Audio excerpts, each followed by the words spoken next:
যারা মুক্তিযোদ্ধা করে নাই তারাই মুক্তিযোদ্ধা সেজেছে। মরহুম শেখ মুজিব, আমি আমার প্রিয় ছাত্রদেরকে বলতে চাই, মরহুম শেখ মুজিব মুক্তিযুদ্ধায় অংশগ্রহণ করে নাই। মুজিব আপনি বাংলাদেশের মানুষকে স্বাধীনতার ঘোষণাকে অসমাপ্ত রেখে পশ্চিমা সেনাবাহিনীদের হাতে গ্রেপ্তার হয়ে পশ্চিম পাকিস্তানে নিরাপদে কারাগারে ছিলেন। শেখ হাসিনা আপনি ২৫০০ টাকা করে বেতন নিয়ে পাকিস্তানি সেনাবাহিনীদের সহায়তায় আপনি মুক্তিযুদ্ধ তো করেন নাই, বরং আরাম আয়সে জীবন কাটিয়েছেন। তাই আজকে বলতে চাই, আওয়ামী লীগ মুক্তিযোদ্ধার সংগঠন নয়। আওয়ামী লীগ কোন ফ্যাসিস্ট, আওয়ামী লীগ কোন গণতন্ত্র হত্যাকারী, আওয়ামী লীগ কোন বাংলাদেশের জনগণের দুশ্মনে পরিণত একটি সংগঠন। প্রিয় ভাইয়েরা, তাদের ছাত্র সংগঠন যার নাম ছাত্রলীগ, এই ছাত্রলীগ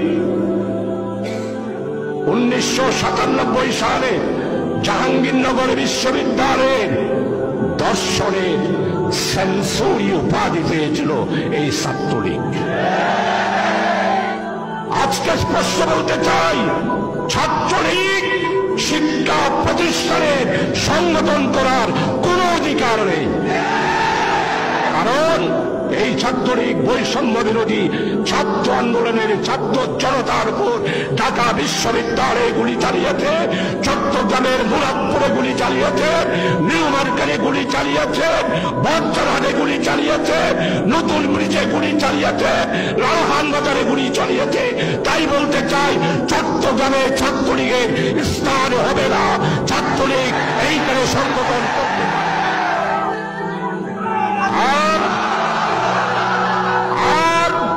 এই সমস্ত মামলার আসামি হল শেখ হাসিনা।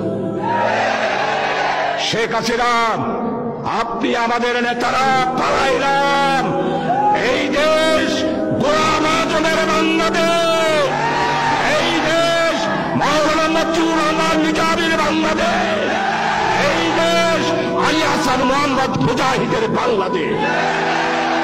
এই বাংলা আপনাদের নয়।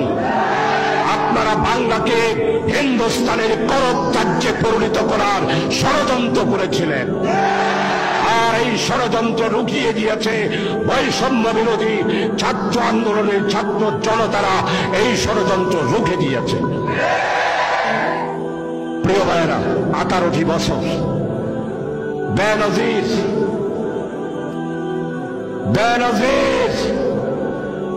পুলিশ প্রধান ছিলেন, র্যাবের প্রধান।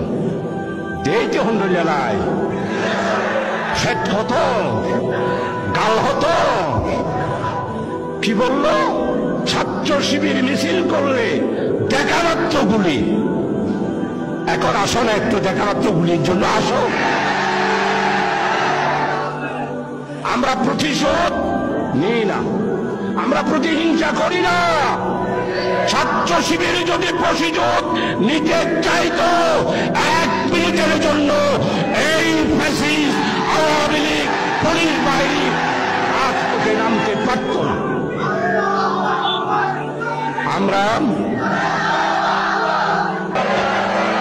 আমরা কোরআন বুঝি, আমরা হাদিস বুঝি, রাসূল আকরাম সাল্লাল্লাহু আলাইহি ওয়াসাল্লামের জীবন চরিত বুঝি। ছাত্র শিবির যদি চাইতো, গুলি দেখা মাত্রই গুলি। ছাত্র শিবিরের জন্ম 77 সালে। কিভাবে আওয়ামী লীগের নেত্রী পার্লামেন্টে ছাত্র শিবিরকে রাজাকারের দল হিসাবে পার্লামেন্টে আপনি বক্তব্য রাখলেন? প্রশ্ন রাখতে চাই, আপনি ছাত্র শিবিরকে রাজাকার হিসাবে প্রমাণ করতে পারেন নাই, স্বাধীনতা বিরোধী হিসাবে প্রমাণ করতে পারেন নাই, জঙ্গি হিসাবে প্রমাণ করতে পারেন নাই, সশস্ত্র সংগঠন হিসাবে প্রমাণ করতে পারেন নাই।